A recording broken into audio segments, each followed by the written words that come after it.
আজ দেখাবো egg chilli recipe. এর জন্য 6টা ডিম নিয়ে নিয়েছি সেদ্ধ করে খোসা ছাড়িয়ে, আর প্রতিটা ডিম 4 ভাগ করে কেটে নেব। এবার অন্যদিকে কিছু উপকরণ কেটে নিয়েছি।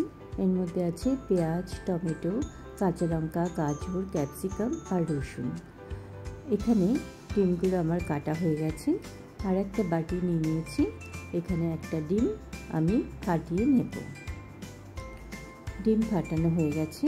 এবার এতে কর্নফ্লাওয়ার দিয়ে গুলে নেব।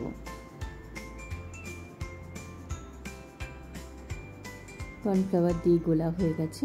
এখানে সামান্য নুন আর সামান্য গোলমরিচের গুঁড়ো দেব, দিয়েও আরেকবার গুলে নেব। এবার অপর দিকে কড়াই বসিয়ে দিয়েছি গ্যাসে। এখানে দিয়ে দেব সাদা তেল। তেলটা গরম হতেই কর্নফ্লাওয়ারে এক একটা ডিমের টুকরো চুবিয়ে ভেজে নিতে হবে। এই ভাজার সময় একটু সাবধান হয়ে ভাজতে হবে, না হলে তেল ছিটকে আসতে পারে। এইভাবে সব ডিমগুলো আমি ভেজে নেব। ডিম ভাজা আমার সব হয়ে গেছে। এবার ডিম ভাজার তেলে আরেকটু তেল দিয়ে আমি প্রথমে দিয়ে দেব রসুন কুচি, আর টমেটোটা আমি এইভাবে কেটে নিয়েছি, ভেতরের অংশটা বাদ দিয়ে দিয়েছি। রসুন কুচির মধ্যে দিয়ে দিলাম লঙ্কা কুচি, দিয়ে একটু ভালো করে ভেজে নিতে হবে। ভেজে তারপরে অন্য উপকরণগুলো এর মধ্যে দিয়ে দিতে হবে। অন্য উপকরণগুলো আমি দিয়ে দিলাম। এখানে ক্যাপসিকামের পরিমাণটা একটু কম হয়ে গেছে, আপনারা আর একটু বেশি দেবেন।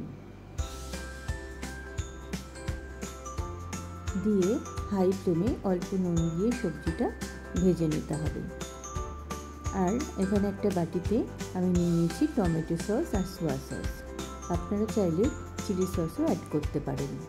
আর একটা বাটিতে একটু কর্নফ্লাওয়ার গুলে রেখেছি।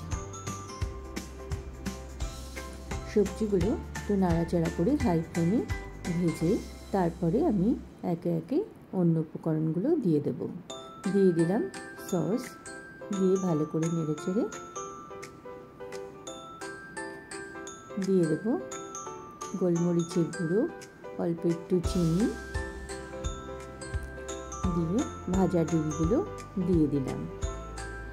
এবারে সসের বাটিটা ধুয়ে অল্প একটু জলও দিলাম, আর দিয়ে দিলাম কর্নফ্লাওয়ার গোলাটা।